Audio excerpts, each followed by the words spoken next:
നിത്യസത്യമായ ദൈവത്തിൻ്റെ പ്രിയദാസരെ, വണക്കമാസത്തിൻ്റെ 6-ാം ദിനത്തിലേക്ക് നമ്മൾ പ്രവേശിക്കുകയാണ്. നിത്യമായ സ്നേഹത്തിൻ്റെ ദിവ്യബലിയിലൂടെ നമുക്ക് സഞ്ചരിക്കാം.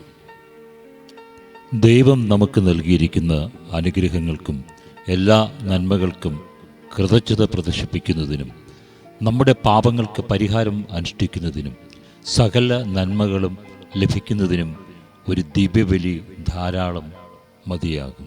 ഇത്ര അമൂല്യമായ ഈ ദാനം ദൈവം നമുക്ക് നൽകിയിട്ടും ചിന്താശൂന്യരായി അനേകർ കഴിയുന്നു. മനുഷ്യർ പാപം നിമിത്തം അവിടുത്തെ ഉപദ്രവിക്കുന്നതിനെപ്പറ്റി ധ്യാനിക്കുമ്പോൾ ഈശോയുടെ തിരുഹൃദയത്തോട് അത്യന്തം ഭക്തിയും സ്നേഹവും തോന്നാതിരിക്കുക സാധ്യമല്ല. ഈശോ ഒരു പുണ്യവതിക്ക് പറഞ്ഞ വാക്കുകൾ ഇവിടെ ചിന്താർഹമാണ്. മനുഷ്യർ എൻ്റെ അനന്തമായ സ്നേഹം അറിഞ്ഞ് കൃതജ്ഞത ഉള്ളവരായിരുന്നുവെങ്കിൽ ഞാൻ അവർക്ക് വേണ്ടി സഹിച്ച വേദനകളെക്കാൾ അധികമായി പീഡകൾ സമ്മനസ്സോടെ ഇനിയും സഹിക്കുമായിരുന്നു. എന്നാൽ എൻ്റെ ഹൃദയത്തെ അധികമായി വേദനിപ്പിക്കുന്നത് എനിക്ക് പരിപൂർണമായും പ്രതിഷ്ഠിച്ചിരിക്കുന്ന വ്യക്തികൾ കൃതജ്ഞതയില്ലാത്തവരായി കാണുന്നതാണ്. ഈശോയുടെ ഈ ദുഃഖകരമായ ഈ വചനത്തെപ്പറ്റി ധ്യാനിക്കുമ്പോൾ നമുക്ക് വേണ്ടി കൂടിയാണ് അവിടുന്ന് വേദനകൾ അനുഭവിച്ചതും ഇപ്പോഴും സഹിക്കുന്നതെന്നും കൂടി സ്മരിക്കണം.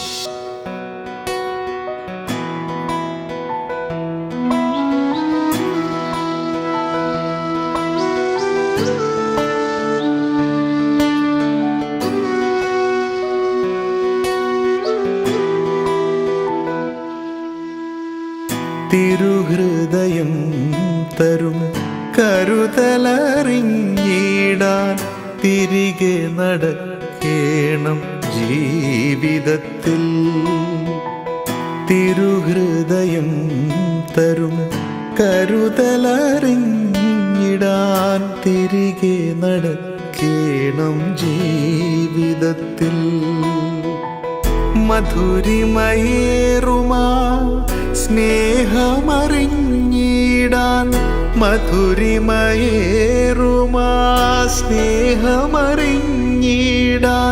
മമതകളേതും ഉപേക്ഷിക്കണം. മമതകളേതും ഉപേക്ഷിക്കണം. തിരുഹൃദയം തരും കരുതലറിഞ്ഞിടാൻ തിരികെ നടക്കേണം ജീവിതത്തിൽ. ആത്മാക്കളുടെ ഉത്തമ സ്നേഹിതനായ ഈശോയെ, അങ്ങേ ഞാൻ ആരാധിക്കുന്നു. എൻ്റെ ശക്തിയൊക്കെയോടും കൂടെ സ്നേഹിക്കുന്നു.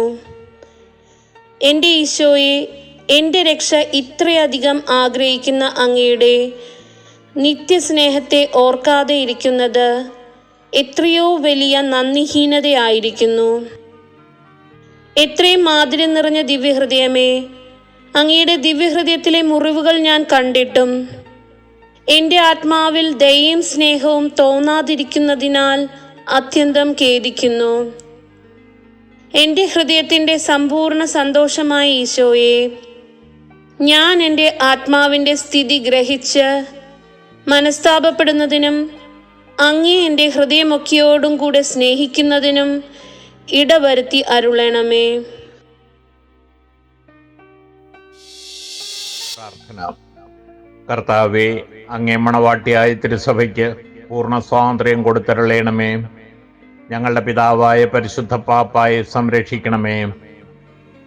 എല്ലാവരും അങ്ങേ ഏക സത്യസഭയെ അറിഞ്ഞ് ഏക ഇടയന്റെ കീഴാകുന്നതിന് വേഗത്തിൽ ഇടവരുത്തണമേ. നിർഭാഗ്യ പാപികളുടെ മേൽ കൃപയായിരിക്കണമേ. അനുഗ്രഹത്തിൻ്റെ അമ്മയായ മറിയമേ, ദിവ്യഹൃദയത്തിൻ നാഥേ, ഞാൻ അപേക്ഷിക്കുന്നതും ആഗ്രഹിക്കുന്നതുമായ സകല വരങ്ങളും അങ്ങേ ശക്തമായ മധ്യസ്ഥതയിൽ ശരണപ്പെട്ട് അങ്ങ് വഴിയായി ലഭിക്കുമെന്ന് പൂർണ്ണമായി ഉറച്ചിരിക്കുന്നു. ആമേൻ. വിശുദ്ധ കൊച്ചുത്രേസ്യ പറയുന്നു, ഈ ഭൂമിയിലെ ആത്മാക്കൾ ഞങ്ങളുടെ സ്വർഗീയ ദാനങ്ങൾ പ്രാർത്ഥനയിലൂടെ പരസ്പരം പങ്കുവയ്ക്കുന്നതാണ് ദൈവഹിതം. സ്വർഗീയ ഭവനത്തിൽ അവരെത്തിച്ചേരുമ്പോൾ ലോകത്തിലെ സർവോത്മക കുടുംബത്തിൻ്റെതിനേക്കാൾ ഉപരിയായ കൃതജ്ഞത നിർഭരമായ ഒരു സ്നേഹത്തോടെ, ഒരു വാത്സല്യത്തോടെ അവർക്ക് പരസ്പരം സ്നേഹിക്കുവാൻ കഴിയുന്നതിന് വേണ്ടിയാണത്. പ്രിയമുള്ളവരെ, മണക്കമാസത്തിൻ്റെ 6-ാം ദിനത്തിലേക്ക് നമ്മൾ കടക്കുമ്പോൾ ഇന്ന് അനാഥരായി പോകുന്ന കുട്ടികളെ സമർപ്പിച്ച് പ്രാർത്ഥിക്കുന്നു. യുദ്ധക്കെടുതി മൂലം അനാഥരാകുന്നവർ, മാതാപിതാക്കളാൽ ഉപേക്ഷിക്കപ്പെട്ടവർ, തെരുവോരങ്ങളിൽ കഴിയുന്ന നിരവധി കുട്ടികൾ, അനാഥരായ കുട്ടികളുണ്ട്. അവരെയൊക്കെ സംരക്ഷിക്കുവാൻ മുന്നോട്ടിറങ്ങിയ മദർ തെരേസയുടെ ആ സ്നേഹ വായ്പകൾ നമുക്ക് തിരിച്ചറിയാം. സ്നേഹത്തോടെ നമ്മുടെ ഈ സമൂഹത്തിലുള്ള അനാഥരായ കുഞ്ഞുങ്ങളെ നമുക്ക് ഓർക്കാം, അവർക്ക് വേണ്ടി പ്രാർത്ഥിക്കാം, അവരെ സംരക്ഷിക്കുവാൻ, അവരെ സഹായിക്കുവാൻ മുന്നോട്ട് നമുക്ക് വരാം.